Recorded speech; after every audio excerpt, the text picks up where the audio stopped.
3 पैर टूट चुके उस बैल से पूछा आप कौन हो? तो कहा कि मेरा नाम धर्म है, कलिकाल कलयुग में एक पैर से चल रहा हूं, बस इसका नाम है दान। काले कलूटे मनुष्य से पूछा आप कौन हो जो गाय और बैल दोनों को प्रताड़ित कर रहे हो?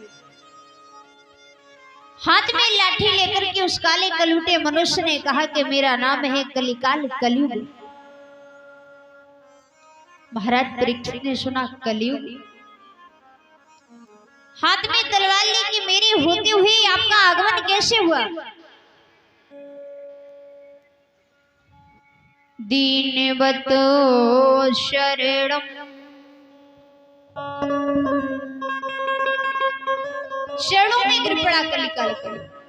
महाराज मुझे क्षमा करना। सतयुग ने अपना शासन कर लिया, वैसे द्वापर ने भी अपना शासन कर लिया, त्रेता ने भी कर लिया, अब चौथा युग आ चुका है कलयुग। जब मेरा समय आया तो मैं अपना शासन करने के लिए चला आया, इसलिए इसमें मेरी कोई गलती नहीं है। महाराज परीक्षित ने कहा कि आपके आने के बाद लोग दुष्कर्म आपराधिक वृत्ति के होंगे, इसलिए हम आपको अपने होते हुए देखना नहीं चाहते। हाथ में तलवार ली, जब मारने के लिए चले तो महाराज परीक्षित के चरणों में गिर पड़ा कलयुग। तो किसी ने कहा है कि शरण में आई हुई व्यक्ति का कभी मरण नहीं करना चाहिए। महाराज परीक्षित को दया आ गई, ये मेरी शरण में आया है, छोड़ दे। कहा कि आपके हम प्राण को तो छोड़ रहे हैं, पर जाओ हम आपको 4 जगह देते हैं, आपका वहां पर निवास रहे।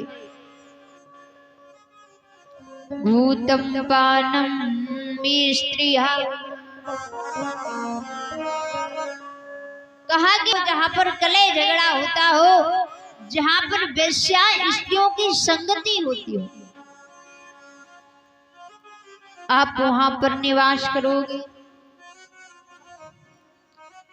कहते हैं मेरे प्यारे,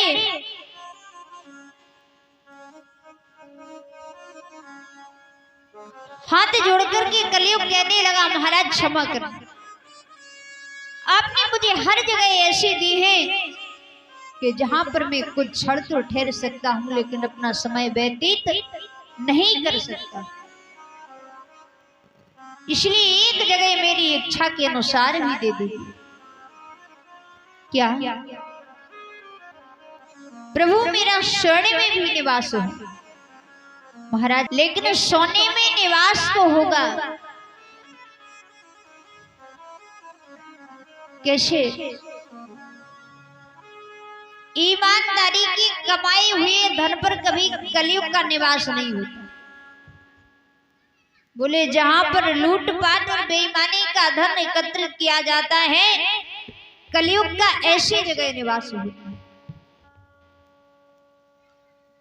कलयुग ने देखा कि महाराज परीक्षित ने मुझे सोने में भी जगह दे दी। महाराज परीक्षित के शीश पर एक सोने के रत्नों से जड़ा हुआ मुकुट था। कहते हैं वो मुकुट महाराज परीक्षित का नहीं था, वो मुकुट महाराज जरासंध का था। जब समय आने पर